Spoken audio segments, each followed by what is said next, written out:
Puji Tuhan, haleluya.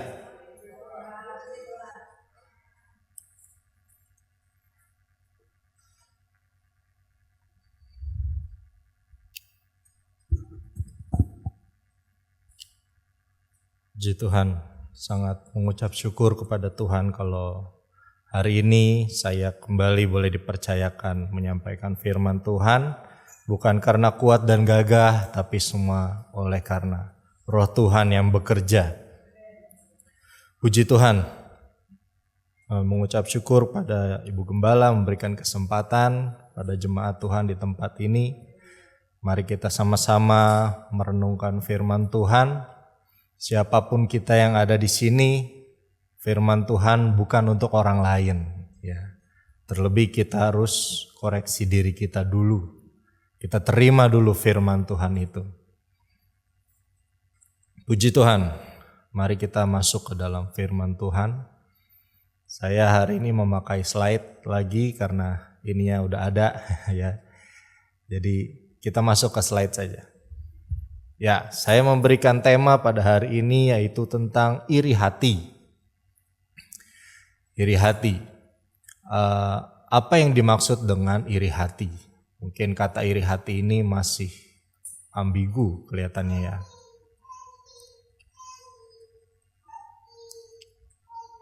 Nah, jadi ada beberapa pengertian yang saya ambil.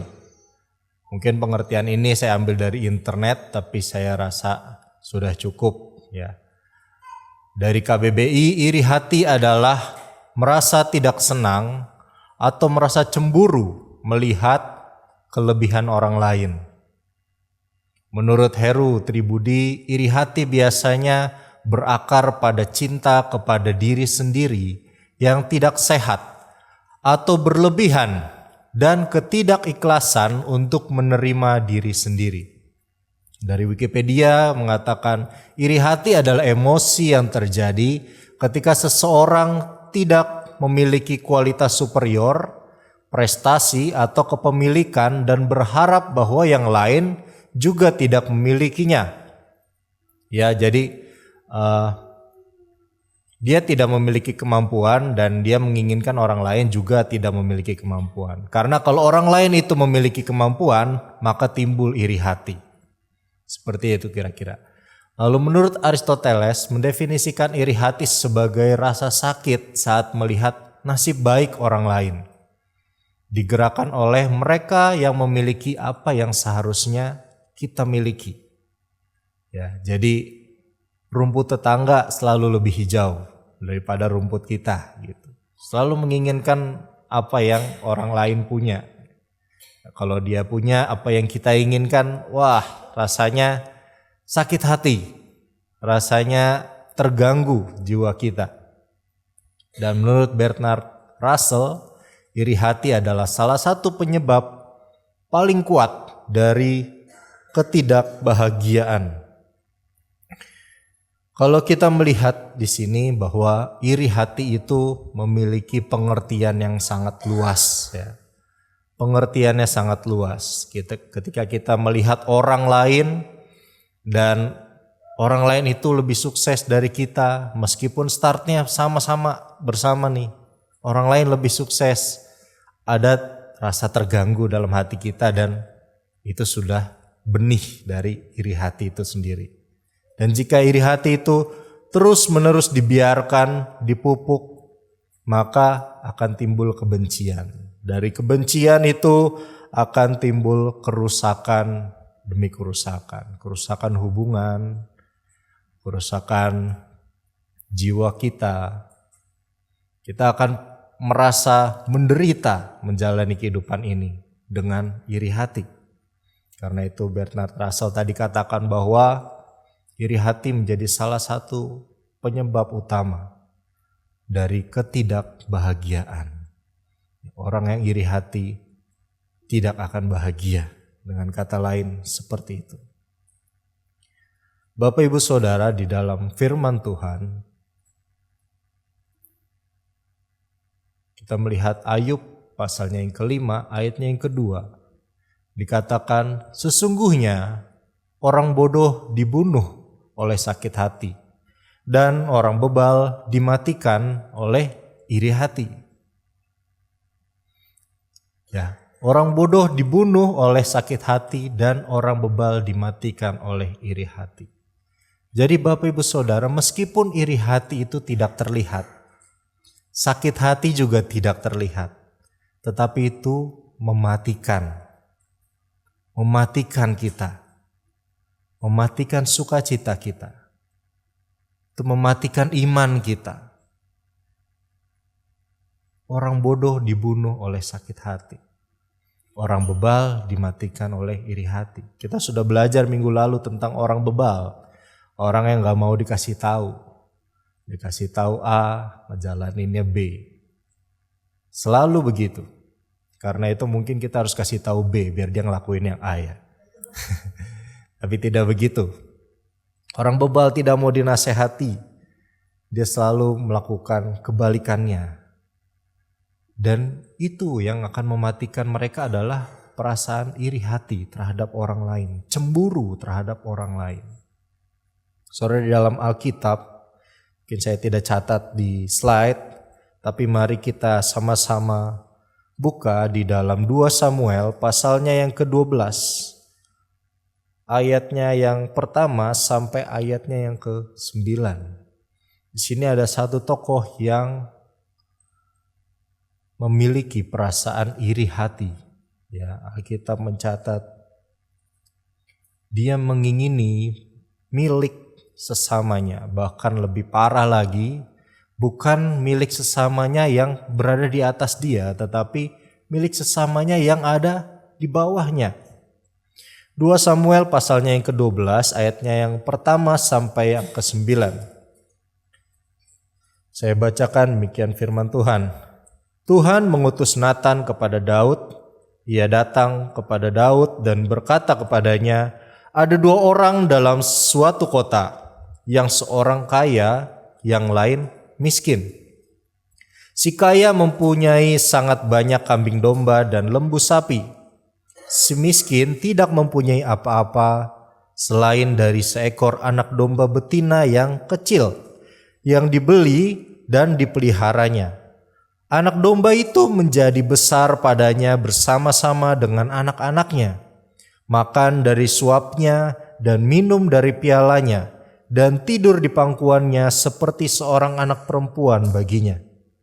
Pada suatu waktu orang kaya itu mendapat tamu dan ia merasa sayang mengambil seekor dari kambing dombanya atau lembunya untuk memasaknya bagi pengembara yang datang kepadanya itu.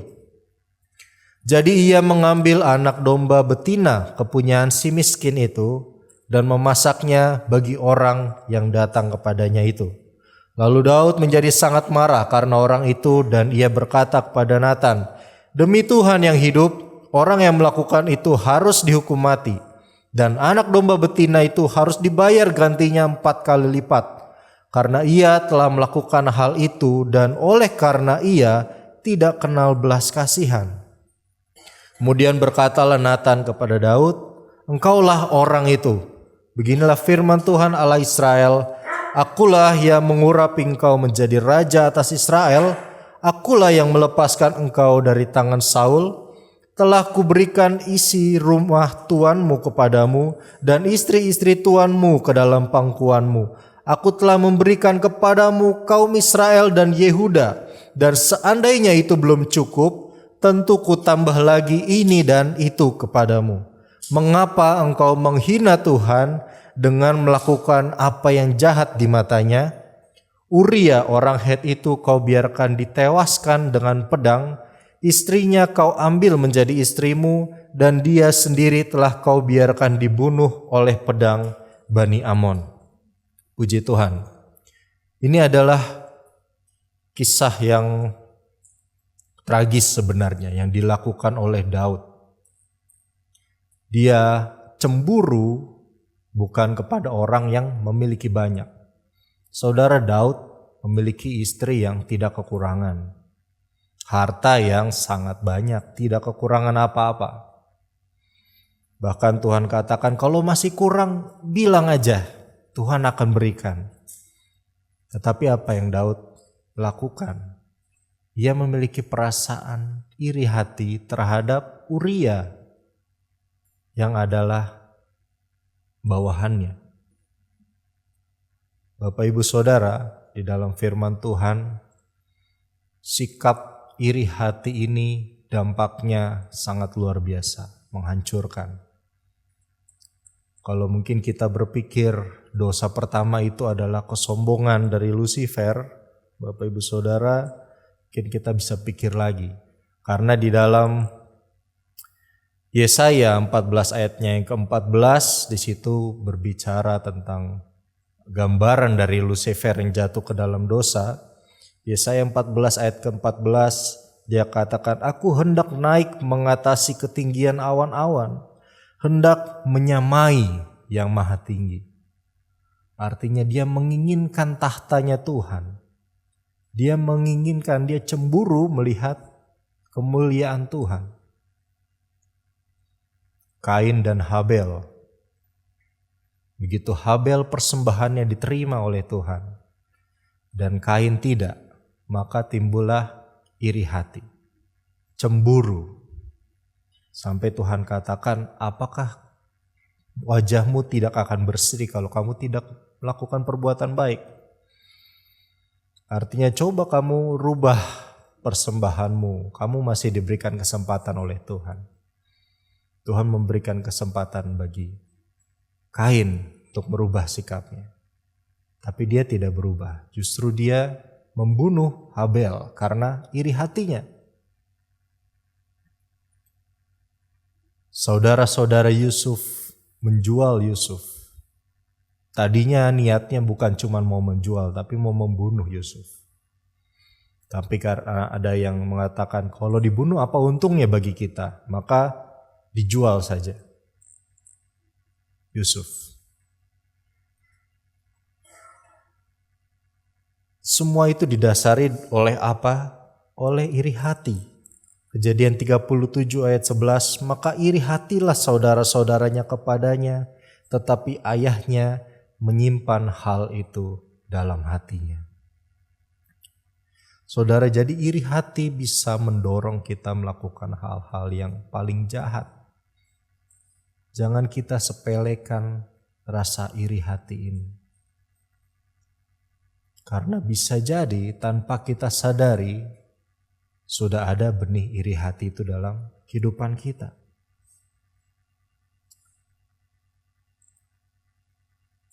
Lalu bagaimana kita bisa mengelola emosi kita dengan benar supaya kita bisa mencegah perasaan iri hati itu muncul dalam kehidupan kita?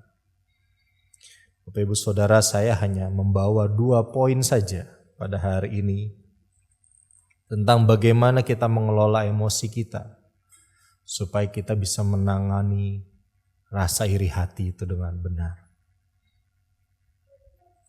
Kita boleh kembali ke slide. Ya. Yang pertama, kita harus mengubah cara kita melihat hidup kita sendiri dan orang lain. Saudara pernah viral perumpamaan ini. Jika saudara mendapat bonus dari bos saudara sebesar 5 juta, kira-kira bagaimana perasaan saudara? Happy, seneng dong. Dapat duit yang harusnya kita gak dapat duit, tapi dapat bonus nih. 5 juta aja, wah lumayan tuh, beli cilok bisa traktir 1 gereja. Gitu ya. Senang. Tetapi keesokan harinya kita datang ke tempat kerja dan kita mendapati informasi bahwa ternyata bawahan kita mendapat bonus dari bos kita sebanyak 10 juta. Kira-kira bagaimana perasaan kita, Bapak Ibu Saudara? Kesel. Betul. Dia bilang kesel. Kenapa kesel ya? Padahal tadinya kita gak punya apa-apa loh. Tadinya kita gak dapat apa-apa nih. Itu cuman bonus. Tapi kita kesel karena kita merasa kok gak adil ya? Kok bos kita gak adil memberikan bonus ini? Kita harus mengubah cara kita melihat hidup kita sendiri dan orang lain. Bapak Ibu Saudara, kita harus mengenal dulu ada yang namanya upah, ada yang namanya anugerah. Ya, mungkin kita lebih kenal dengan istilah berkat pribadi dan berkat secara umum. Ya. Tapi mungkin saya menggunakan bahasa yang sedikit berbeda, yaitu upah. Kalau upah itu diberikan sesuai dengan apa yang kita kerjakan, ya kan? Kalau kita kerja banyak, ya dapat upahnya yang setimpal dong. Dan saya yakin Tuhan gak bakal tutup mata memberikan upah pada kita. Ya, di dalam Ibrani 11 ayatnya yang ke-6, mungkin saya buka di sini ya. Ibrani 11 ayatnya yang ke-6 berkata demikian. Tetapi tanpa iman tidak mungkin orang berkenan kepada Allah. Sebab barang siapa berpaling kepada Allah, ia harus percaya bahwa Allah ada dan bahwa Allah memberi upah kepada orang yang sungguh-sungguh mencari Dia. Amin. Tuhan memberi upah pada orang yang sungguh-sungguh, ya. Bukan suam-suam kuku, ya. Suam-suam kuku itu apa? Panas enggak, dingin enggak. Sungguh-sungguh, panas sekalian, menyala abangku, menyala di dalam Tuhan. Ya. Jangan kerajinanmu kendor, itulah sungguh-sungguh Bapak Ibu Saudara. Tapi sayangnya banyak orang yang gak sungguh-sungguh tapi mengharapkan upah dari Tuhan. Nah, itu yang terjadi. Saya harap di sini gak ada ya.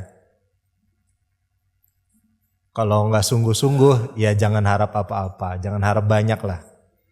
Kalau gak sungguh-sungguh. Tapi bersungguh-sungguhlah supaya kita menerima upah dari Tuhan. Nah, itu adalah upah. Tetapi kalau anugerah, itu adalah apa yang kita terima bukan karena perbuatan kita. Bahkan kita tidak layak menerimanya, tapi kita terima karena faktornya dari Sang Pemberi. Kita menerima karena Sang Pemberi itu murah hati. Dia baik hati. Jadi dia memberikan sesuai dengan apa yang dikehendakinya. Artinya kalau kita melihat orang lain mungkin menerima berkat Tuhan, wah luar biasa. Anggaplah orang lain itu sebagai penerima anugerah Tuhan. Ya. Anugerah Tuhan itu unik Bapak Ibu Saudara. Setiap orang diberikan anugerah yang berbeda-beda. Jadi jangan kita memberikan patokan, loh kayaknya ikut Tuhannya udah sama, tapi kok yang di sini diberkati terus, yang di sini enggak ya. Saudara, anugerah Tuhan unik. Kalau kita hanya melihat bagaimana Tuhan bekerja melalui kehidupan orang lain, kita nanti tidak bisa melihat bagaimana Tuhan bekerja dalam kehidupan kita. Kita tidak bisa melihat keunikan anugerah Tuhan dalam kehidupan kita. Jadi kita perlu lihat, kita mengubah cara pandang kita.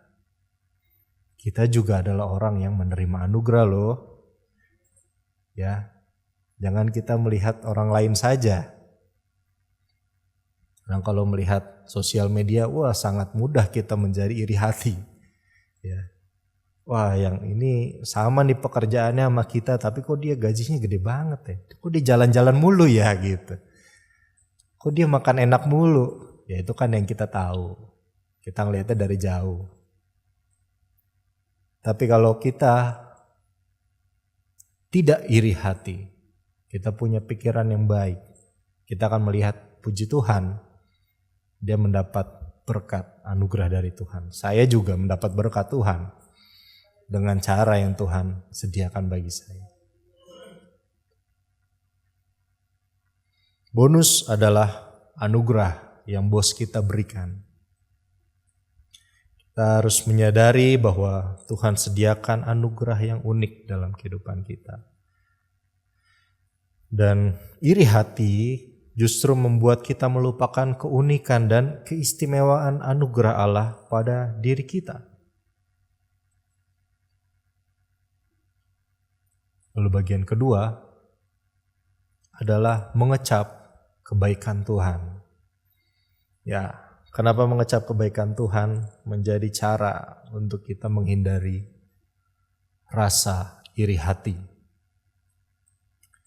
Kadang kita menjadi iri hati kepada orang lain tuh karena kita tidak merasa puas dengan kehidupan kita. Kita merasa kita kurang dalam hidup kita. Kita masih kurang, kita mencari terus apa yang bisa memenuhi hidup kita. Dan ketika kita melihat orang lain hidupnya happy, wah, saya pengen menjadi seperti dia. Atau bagaimanapun caranya supaya dia gak naik lagi. Stay di situ. Nah, itu bahaya, saudara. Iri hati itu bisa sampai seperti itu. Kalau kita belajar di firman Tuhan, banyak sekali orang yang punya perasaan ini. Bahkan Herodes ketika Yesus mau lahir, dia sudah iri hati kepada orang yang bahkan belum lahir, Bapak Ibu Saudara. Begitu lahir 2 tahun, dia suruh membunuh setiap anak-anak yang baru lahir yang berusia 2 tahun ke bawah. Herodes ini takut tersaingi. Karena yang terdengar adalah yang lahir ini adalah raja, dia akan menjadi Mesias. Dan Herodes ketakutan. Akibatnya apa, Bapak Ibu Saudara? Banyak sekali bayi yang harus dibunuh oleh karena iri hatinya. Dan itu karena Herodes juga belum penuh rasanya. Seperti Daud tadi, rasanya masih kurang deh. Istriku kayaknya gak ada yang kayak istrinya Uria. Perasaan kurang ini berbahaya. Kita buka di dalam Mazmur 34 ayatnya yang ke-8. Mazmur 34 ayatnya yang ke-8 atau ke-9. Ya. Ke-8 ini menurut versi bahasa Inggrisnya, 9 bahasa Indonesia. Kecaplah dan lihatlah betapa baiknya Tuhan itu. Berbahagialah orang yang berlindung padanya. Ya, mengecap kebaikan Tuhan. Kecaplah dan lihatlah betapa baiknya Tuhan itu. Bapak Ibu Saudara, sepanjang kita menjalani kehidupan kekristenan kita, kita pasti sudah banyak melihat kebaikan Tuhan. Kita pasti sudah banyak melihat campur tangan Tuhan dalam kehidupan kita. Tetapi kalau kita hanya stop sampai melihat saja, mungkin kita akan kembali merasa kekurangan. Karena itu firman Tuhan katakan kita harus mengecap. Apa artinya mengecap? Bapak Ibu Saudara, dulu saya pernah bekerja menjadi barista atau tukang buat kopi, ya.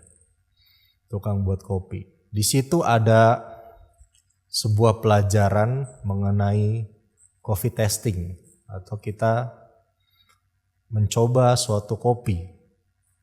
Jadi setiap barista ini diberikan pendidikan.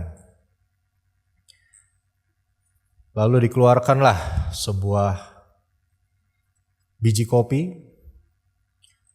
Dia jelaskan apa sejarahnya kopi ini. Kenapa dinamakan kopi ini? Lalu kenapa rasanya demikian? Dia diambil dari pegunungan mana? Terus bagaimana tanaman sekelilingnya yang ditanam di sana? Karakteristiknya seperti apa? Dijelaskan. Lalu dibukalah biji kopi itu, digiling, dibikinlah kopi untuk kita minum. Kopinya cuma kecil saja. Kopinya kecil. Nih, coba minum. Lalu ada tahap yang harus kita lakukan. Pertama, gitu kita menerima kopinya, kita harus hirup dulu. Hirup dulu. Baunya bagaimana ya? Baunya manis atau gimana ya? Apa asam? Atau bau tengik? Nah, jangan-jangan udah basi kalau bau tengik ya.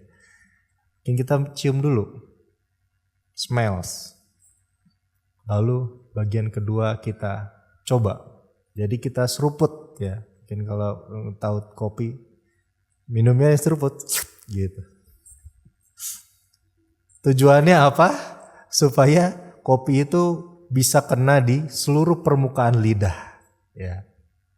Kalau orang nggak tahu kan, minum aja gitu. Minum. Yang penting ada cemilannya ya, tentunya ya. Harus ada cemilannya kalau ada kopi.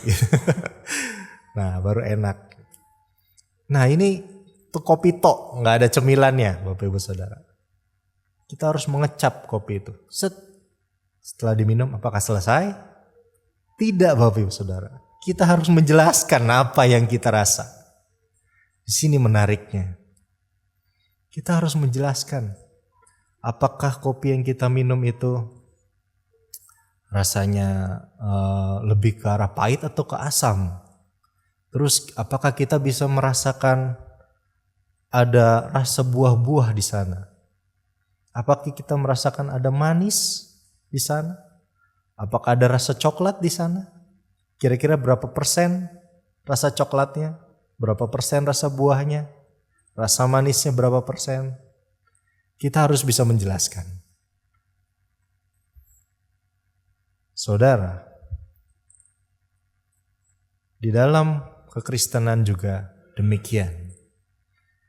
Ketika kita menerima kebaikan Tuhan dalam kehidupan kita, rasanya belum afdol kita menerima kebaikan Tuhan kalau kita belum bisa mengutarakan apa yang kita terima. Ya, karena itu Bu Eni bersaksi. Bahkan saya rasa banyak kata-kata yang belum terucap karena sambil menahan tangis.